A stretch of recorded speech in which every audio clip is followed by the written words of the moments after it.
相信大家平时都有乘坐过山车的体验，当从最低点向上拉升，并且快速向下俯冲的时候，你会感受到一种非常极端的变化。刚才还被牢牢压在座椅上，瞬间就仿佛被甩了出去，这就是正负距离作用的结果。而此时，我国东方航空公司的583号班机正遭受着类似的危机，毕竟当时正处在33000英尺的巡航高度，乘客是可以解开安全带自行活动的。事发当时，这架麦道11突然抬起机头，乘客所能感受到大约 1.5G 的正负荷载，这相当于自己的体重增加50%，感官上并没有太多不适感。然而，当机长为了摆脱失速开始急速俯冲时，原本的正向距值瞬间转变为负数，机舱内所有人员瞬间陷入到失重状态，并且客舱内没有系安全带的人直接被撞上了天花板。任何没有固定的物品也开始在机舱内四处飞散，并且毫无规律地撞击着。驾驶舱中机组人员也被压在座位上动弹不得。数秒钟后，失速警报终于消失，机长立即开始拉动操纵杆来控制升降舵，迫使飞机改平。然而，由于此操作用力过猛，导致向上俯仰角突然增加至7度，此时气流会失去稳定，导致升力下降，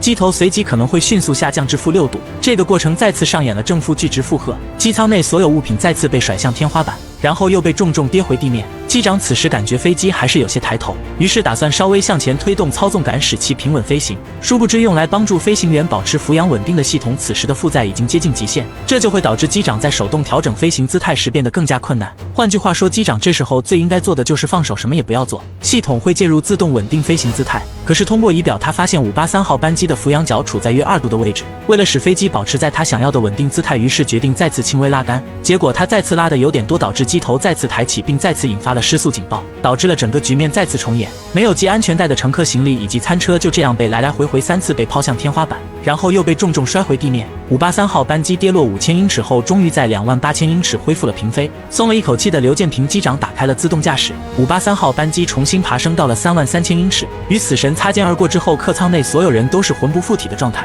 不知过了多久，众人才反应过来，趴在地上的乘客挣扎着回到已经东倒西歪的座位上，空乘人员则有条不紊地组织着救援。部分有医学知识的乘客也自发站出来给伤者进行止血包扎。客舱这般惨状很快就传到了驾驶舱中，而考虑到当时的实际情况，几名飞行员短暂商议后决定迫降距离较近的俄罗斯空军基地。但是双方通过无线电建立联系之后，俄方空管表示，当时正值苏联解体1年多时间，整体局势还不太稳定，并且该基地无法保障足够的药品以及医疗设施，所以他们便建议583号班机机组向美国方面寻求帮助。机长见状便再次发送了紧急求救信号。其实当时共有21个国家机场允许降落，并且承诺救助伤员，但无奈这些机场要么距离太远，要么规模太小不适合降落。此外，目前飞机损坏情况不明，所有人也不能保证他们还能飞多远。在一望无际的太平洋上空，所有人只能默默地数着每1秒钟，期待着奇迹的发生。